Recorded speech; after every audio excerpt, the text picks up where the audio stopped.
ലോകത്തിലെ ഏറ്റവും പ്രായം കൂടിയ കന്യാസ്ത്രീ എന്ന ഗിന്നസ് റെക്കോർഡ് ഉടമയായ സിസ്റ്റർ ഫ്രാൻസിസ് ഡൊമിനിസി പിസ്കറ്റെല്ല തന്റെ 113-ാം ജന്മദിനം ആഘോഷിച്ചു. 9 പതിറ്റാണ്ടിലേറെ നീണ്ട സഭാസേവനത്തിനെ കരുത്തേകിയത് ദൈവത്തിലുള്ള തന്റെ ഉറച്ച വിശ്വാസമാണെന്ന് ഈ ഡൊമിനിക്കൻ സന്യാസിനി സാക്ഷ്യപ്പെടുത്തുന്നു. 1913 ഏപ്രിൽ 20 ന്യൂയോർക്കിലെ ലോക്ക് ഐലൻഡിലാണ് സിസ്റ്റർ ജനിച്ചത്.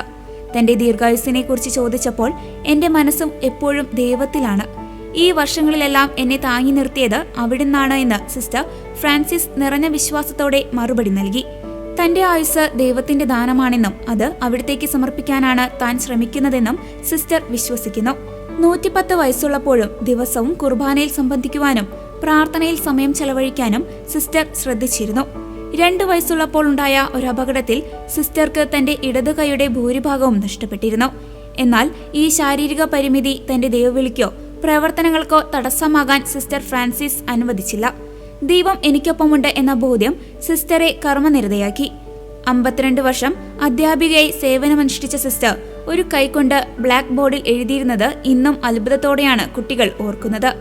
എന്നെ സഹായിക്കാൻ ആരെയും കാത്തുനിന്നില്ല, പകരം മറ്റുള്ളവരെ സഹായിക്കാനാണ് ഞാൻ ശ്രമിച്ചതെന്ന് കന്യാസ്ത്രീ പങ്കുവച്ചു.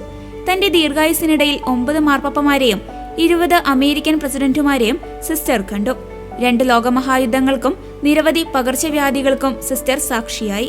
തന്റെ ജീവിതകാലത്ത് കണ്ട 10ാമത്തെ മാർപ്പാപ്പയായ ലിയോ 14 പാപ്പയിൽ നിന്ന് ജന്മദിനത്തോടനുബന്ധിച്ച് പ്രത്യേക ആശംസയും സിസ്റ്റർക്ക് ലഭിച്ചു. ദൈവത്തിലുള്ള പൂർണ്ണമായ വിശ്വാസം ഒരു മനുഷ്യനെ എത്രത്തോളം ശക്തനാക്കും എന്നതിന്റെ ജീവിക്കുന്ന ഉദാഹരണമാണ് സിസ്റ്റർ ഫ്രാൻസിസ് പിസ്കറ്റെല്ല.